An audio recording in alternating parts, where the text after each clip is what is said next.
ఇంట్లోనే ఎంతో సింపుల్‌గా ఇలా పూసగా నెయ్యి అయితే చేసుకోవచ్చండి. నేనైతే ఇలానే ప్రిపేర్ చేస్తా. దానికోసం నేనైతే pure buffalo milk country delight నుండి అయితే తీసుకున్నాను అనమాట. ఎవ్రీడే నేను కంట్రీ డిలైట్ మిల్కే వాడతాను. మీ దగ్గరలో బఫెలోస్ ఉంటే అక్కడికెళ్ళి మిల్క్ తెచ్చుకోండి.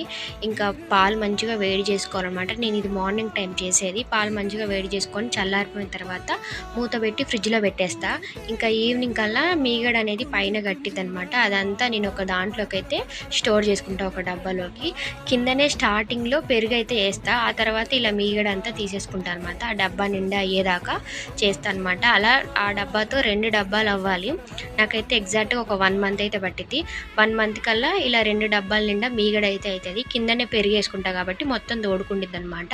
ఇంకా 1 మంత్ తర్వాత మొత్తం నిండిపోయిద్ది కాబట్టి నేనైతే ఇక్కడ నాన్ స్టిక్ ప్యాన్‌లో అయితే చేసుకుంటున్నా నెయ్యి. ఎందుకంటే అడుగు అంటదని చెప్పేసి.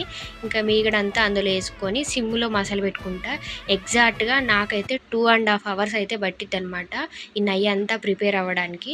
మొత్తం ఇట్లా మధ్య మధ్యలో కలుపుతా ఉండాలి. లేదంటే కింద అడుగంటుతా ఉంటదనమాట. నెయ్యి చూసారా అండి ఎంత బాగా తయారైతుందో.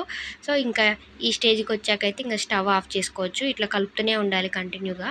అంటే మధ్య మధ్యలో కలుపుతూనే ఉండాలనమాట. ఇంకా నెయ్యి అంతా రెడీ అయిపోద్ది. ఇంక మంచిగా వడగట్టుకోవాలనమాట. వడగట్టుకున్న తర్వాత ఇంక చల్లారిన తర్వాత నేనైతే ఇట్లా గ్లాస్ దాంట్లో స్టోర్ చేసుకున్నా. చూసారా అండి ఎంత స్వచ్ఛంగా ఉందో నెయ్యి అయితే. మీరు కూడా డెఫినెట్‌గా ట్రై చేయండి. టేస్ట్ బాగుంటది. హెల్తీగా కూడా ఉండొచ్చు.